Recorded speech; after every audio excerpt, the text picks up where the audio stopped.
right, so today is our third conic. We have studied circles. We have studied the ellipse. Okay, and on Friday's worksheet, they're all mixed up. So, how do we know it's a circle? Both the x and y are squared. It is always a sum. And they always have the same coefficients. And let me just switch colors.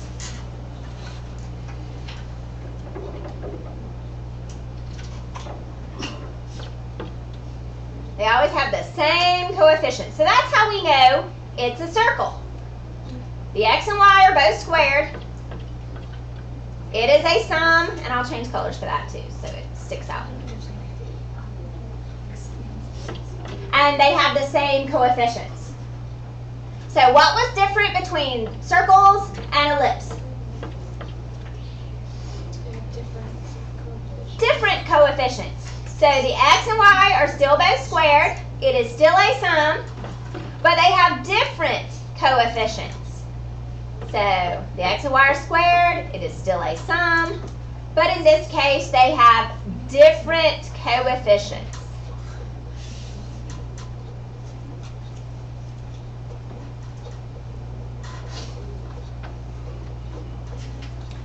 All right, so today we're going to study the hyperbola.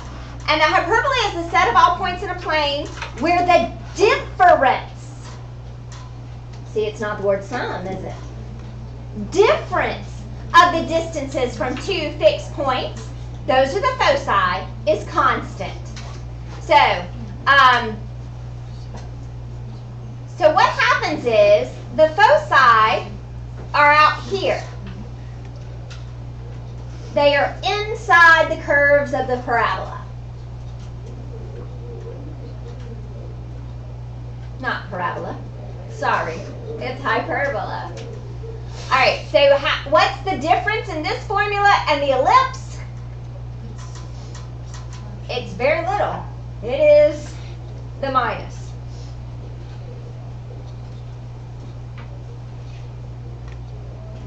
Okay, now we have two types of hyperbolas that we will be studying that open horizontally or open vertically. And you'll notice when they open horizontally, the x comes first.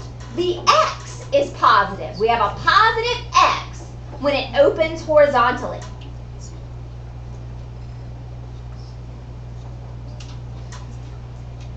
Okay, we also have one that opens vertically. And when it opens vertically, we have a positive y.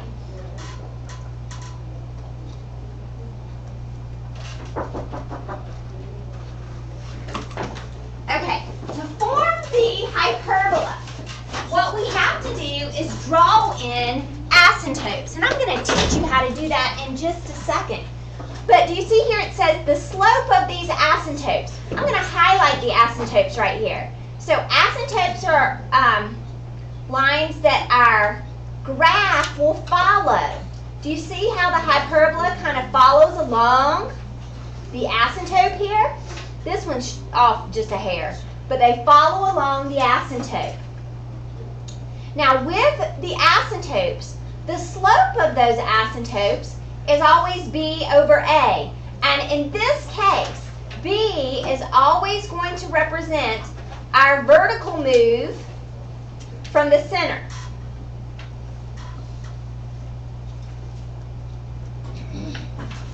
And then what do you think a is going to represent?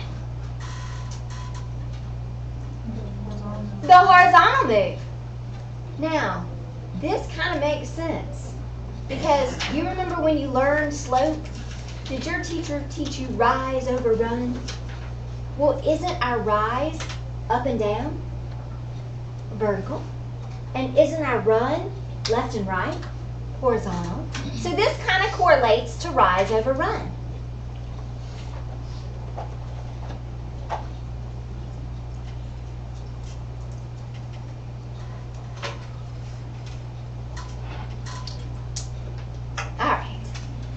So if we look at the standard form, this is what they look like, and what are some of the similarities and some of the differences? Well, if we compare this to an ellipse, Both equations equal what? What are they equal to? Yeah. They both must equal 1 in standard form. If we look at this, we've got horizontal moves under our x, vertical moves under our y. Well, the horizontal moves and vertical moves are located in the same place.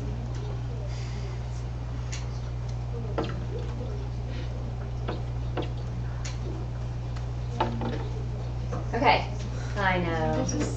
Millie is back, everyone, and saying good morning. Okay, so the big difference is it's a difference, okay? What makes it a hyperbola instead of an ellipse or a circle? It is subtraction. It is a difference in the x and y. So it's either going to be x squared minus y squared if it opens horizontally, or it's going to be y squared minus x squared if it opens vertically.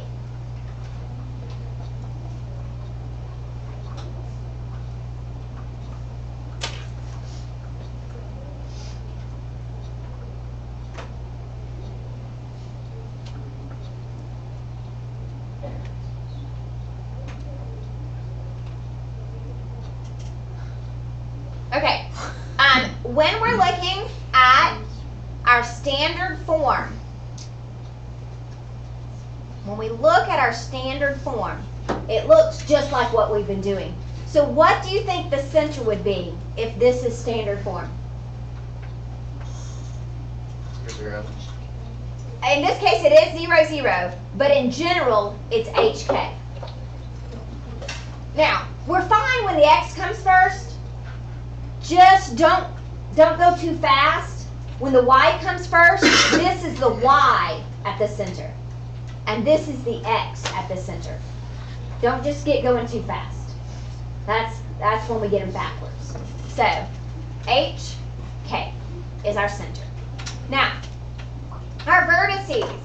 Our vertices are here and here. These are our vertices. And this distance, A, is how we would get to our vertices on a horizontal. For the horizontal, we would move A back and forth. If we're moving left and right, are we adding to our x or adding to our y? We're adding to our x. So if we called A this distance, now, you know what? I'm going to change this to where we call it B under our y every time. I think that's going to help a little bit on this because slope is always rise over run, and if we always call this vertical move B, that makes the slope make more sense. So let's just stick with B is under our y. So instead of being, it's going to kind of flip-flop. So vertical, if it opens vertically instead of this way, so if it looks like this, those vertices would be up and down. So instead of adding to our x, we would add to our y. Yeah, we're going to add to that k. And we're going to call B that vertical move.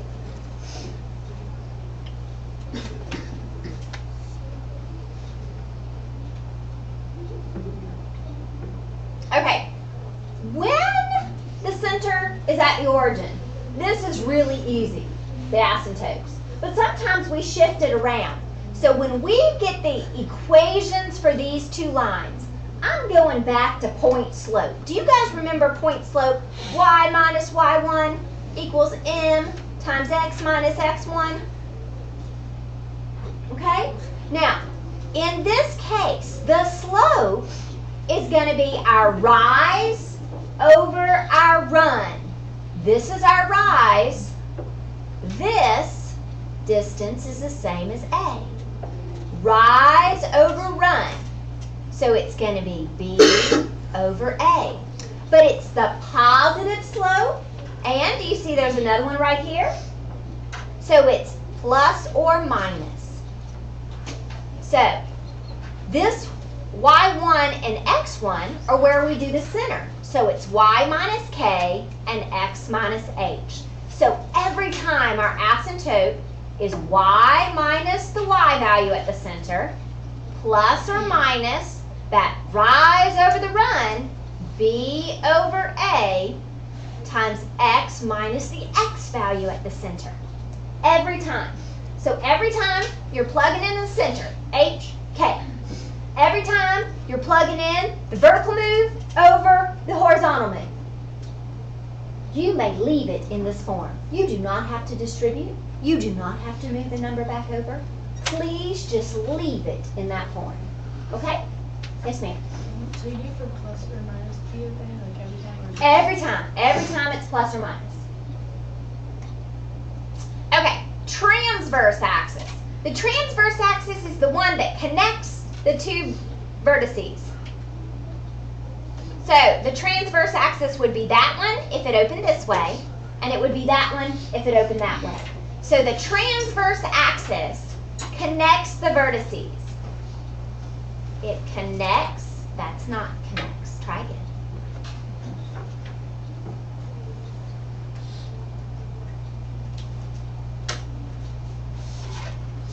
Okay, so we have two things it could be.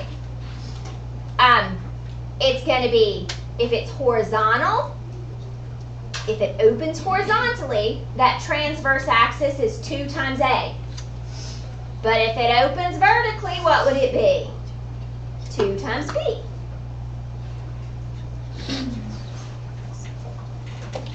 Now, the other axis has this really weird name. It's called the conjugate axis. It's the other one. It's the other one. Now, the other one is really only helpful for making the box. And we're going to graph in just a second. Because we do transverse and put a point and put a point. Conjugate and put a point and a point.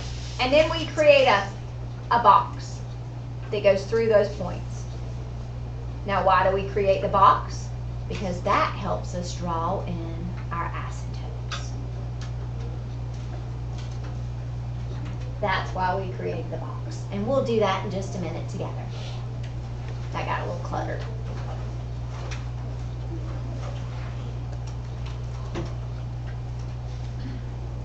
Okay. So the conjugate axis is the other one. So it's going to be, if it's horizontal, it's going to be 2B. And if it's vertical, it is the 2A.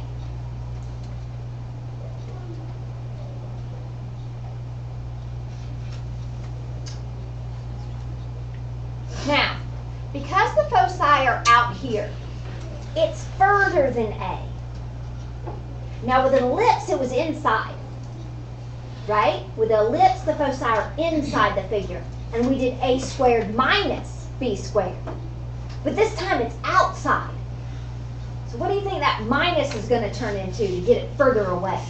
A plus. So this time, it's going to be the square root of A squared plus B squared. So with the foci, if it opens horizontally, that means that we're moving left and right. So what would we add that C to? The H or the K? The H. That's how we shift it left and right. If it opens vertically, where are we going to add that C? To K. To the Y value at the center.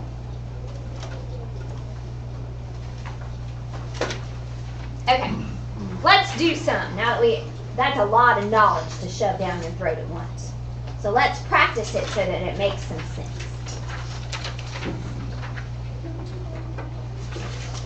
Okay, first thing we're going to do is find the center.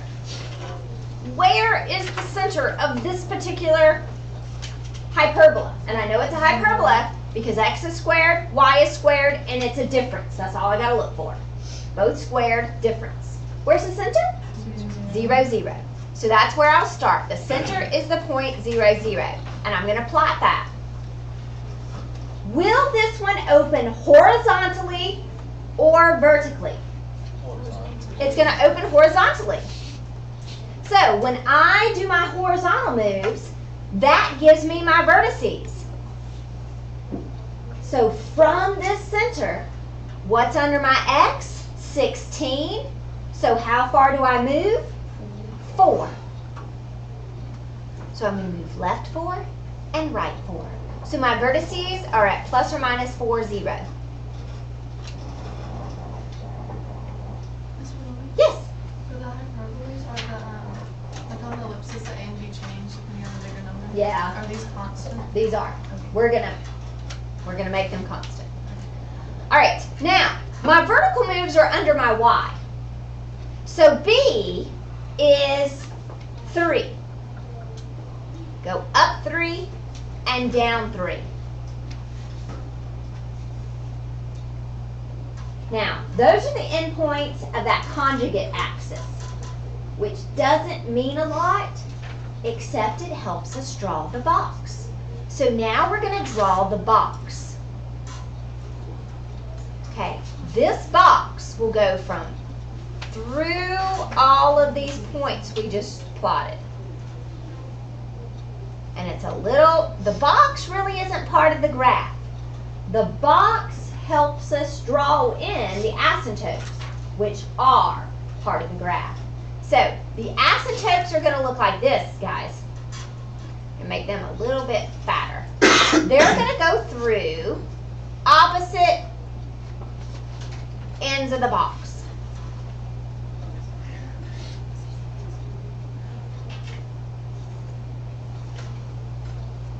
Okay, those are our asymptotes. So now I can draw in the hyperbola. I'm going to start at the vertex here and ride along the asymptote. And then I'm going to start at the vertex and ride along the other way. And then I'm going to do the same thing over here. So we're going to ride along the asymptote. You'll probably be better at drawing these than I will. And there's the hyperbola. So I've labeled my center. I've labeled my vertices. Let's come up with the equations for the asymptotes. And then let's see if we can figure out where the foci are located. So the asymptote is always y minus the y value at the center. What's the y value at the center? 0. 0. Plus or minus b over a. What was my vertical move? 3. 3. Over what was my horizontal move? 4. 4. And then x minus the x value. Well, do we need the zeros? No, so we really could have just written y equals plus or minus 3/4 x. But you're welcome to leave it like that. Now, foci. Am I going to add to the x or the y to find the foci for this hyperbola? X. It's the x. So I have to find what c is. C is the square root of a squared plus b squared. So in this case, it is the square root of 16 plus 9. Ooh, that's a perfect square. That's not going to happen very often, guys. Yeah, this time we actually got a number. So when we do 0 plus or minus 5, the foci are at positive or negative 5, 0. Most of the time we're going to have a radical here.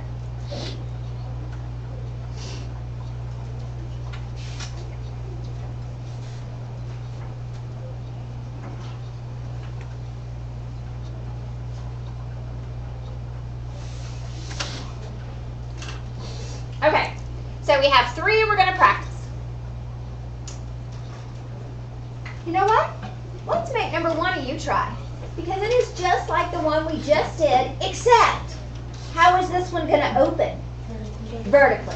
Okay, so you start working on this, and I'm going to come by and see if anybody needs help.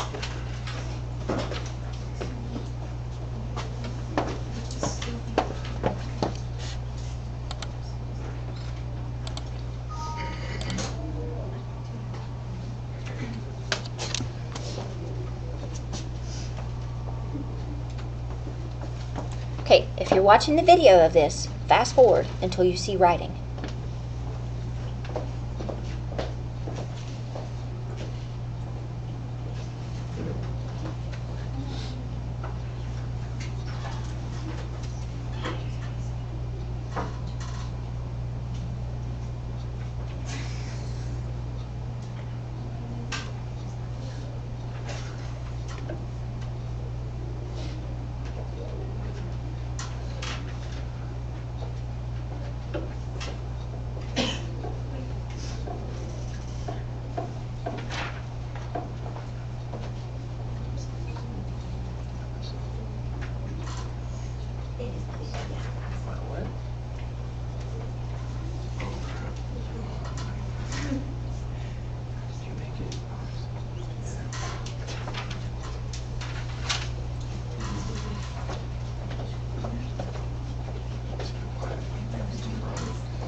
Weird, huh?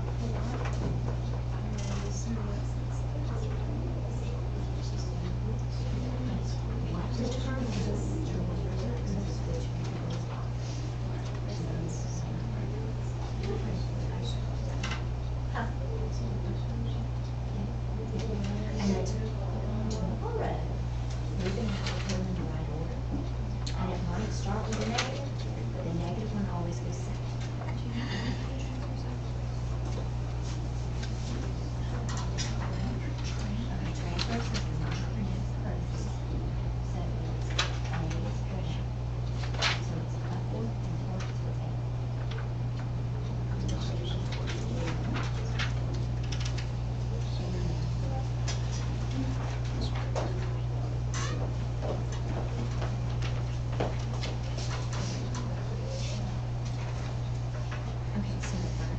This one you have to open up the so everything's right.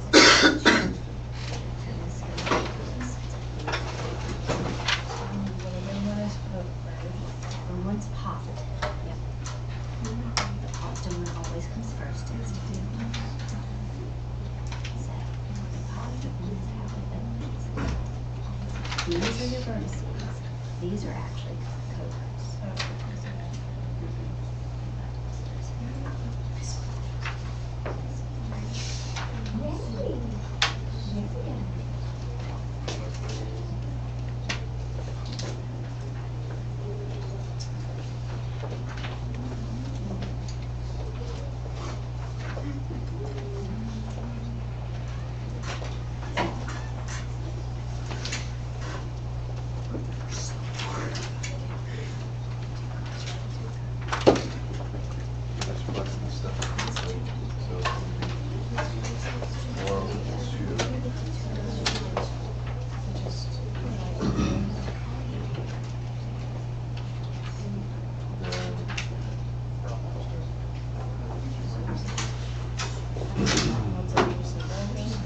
I think so. I think we use just the one half. Or two.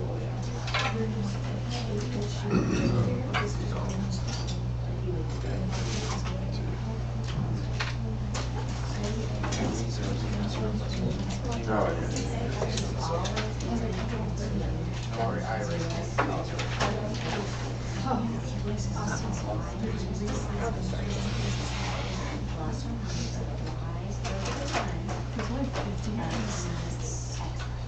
You guys put it all in? Yeah. Wait.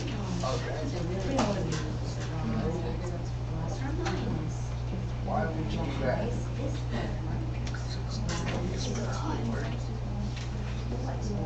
No, it ain't right.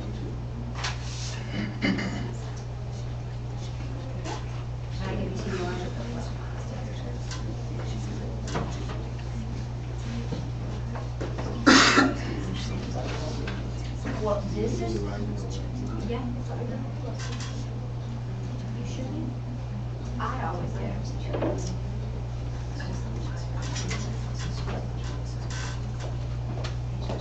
It's like, no, it's like, Julie, direct acetone. It'd be 2 over 4, would you simplify that? For number 1. Yep. So it's equal to 2.5. Ms. Wilby, does that look correct? It does.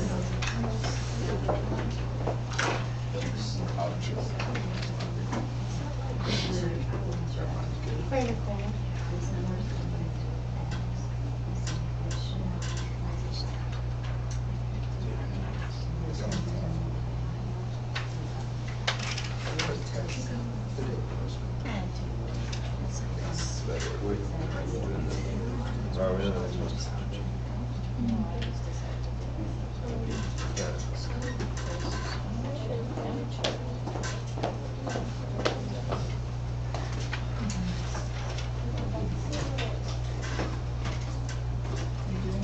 Okay, so let's take a look at this one together. It is similar to the last one, but this one's going to open vertically. The center is at 0, 0. Okay, so 4 is under our Y. So up and down, we will move 2. And those are my vertices. So positive or negative 2, 0. And you can write it 2, 0 and negative 2, 0. That's totally fine. Okay, left and right is the square root of 16, which is 4. Yes, ma'am. One of the vertices be 0 plus minus 2. Yes, ma'am. If you'd like to do it correctly, they would. Thank you very much. I totally blew it right there. The vertices are 0 plus or minus 2. All right, left and right, we move 4. Now, these are the endpoints of your conjugate axis, and you weren't asked for those. Sometimes those could be labeled covertices, but I'm not going to ask you for them. Now, this is what we use to create our box. The box helps us to draw in the asymptotes. The asymptotes go from one vertex at the box through the other, through the center and through the other, through the center and through the other. Okay, now to finish graphing this is Y first. So even though the number under the Y was smaller, it still opens up and down. What determines how it opens is which one is positive, not the bigger number. Okay? So this one's going to open up and down. Yes, ma'am? For the vertices, how do you know which axis to, or like which one to put there? Like, Okay. Because we know it opens vertically, the transverse axis has to be a vertical axis. how do you know the trans? Because the Y is positive. So whatever one is first. So the up and down are your vertices. When the Y is first and positive, the up and down are your vertices. And the vertices. The line connecting them is called the transverse axis. So it would have a length of 4. And those 2 points, endpoints of the transverse axis are your vertices. Now, the conjugate axis is this 4 plus 4, so it has a length of 8. The asymptotes always fit in this form. Y minus the Y value at the vertex, plus or minus rise over run. Sorry about that. Rise over run. X minus the X value at the vertex.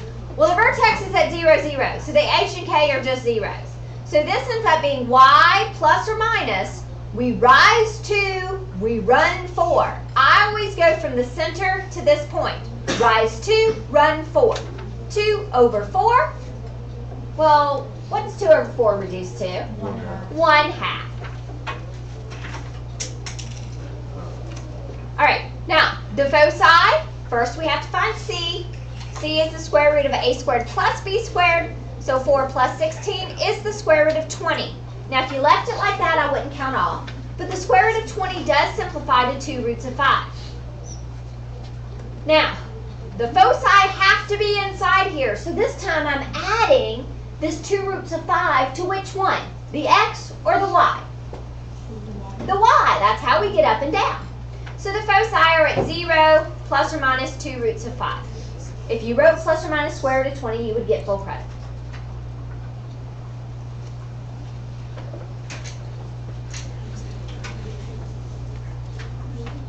Okay, would you rather do one next that opens horizontally, because the X comes first, or opens vertically? Which one? Horizontally. Horizontally. Okay, So we'll do this one together, and this last one can be a you try. All right, where is the center of this one? Positive 3, negative 1. So we're going positive 3, negative 1, plotting our point. There's our center. Okay, our horizontal move is always under our x. That 9 tells us that the horizontal move from the center is how far? 3. So we go 3 this way, 3 that way, which gives us a transverse axis with a length of 6. Now this is the transverse axis because the x was positive, it's going to open horizontally. So the transverse is your horizontal axis. Okay? Now that line was actually not part of the graph. Now to create the box, vertically, how far do I move from this center? 5. We look for our y. The 25 gives us our vertical move. The square root of 25 is 5. So I go up 5 and down 5. And then I'm going to create my box. Now once again, the box is actually not part of the graph. So if you just wanted to create the endpoints right here, that's fine. Because that's where our asymptotes, and I want to see the asymptotes on everyone's graph. To get full credit on your test next week, you have to have the asymptotes drawn in. Now, this one opens horizontally, so we follow along the asymptotes opening horizontally. Follow along the asymptotes through the vertex opening horizontally.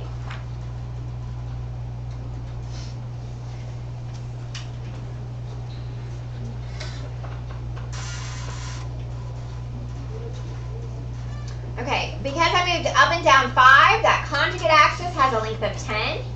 My vertices are graphed here, but another way I could do it is because I knew this distance was 3, I could say it's the x value plus or minus 3, negative 1.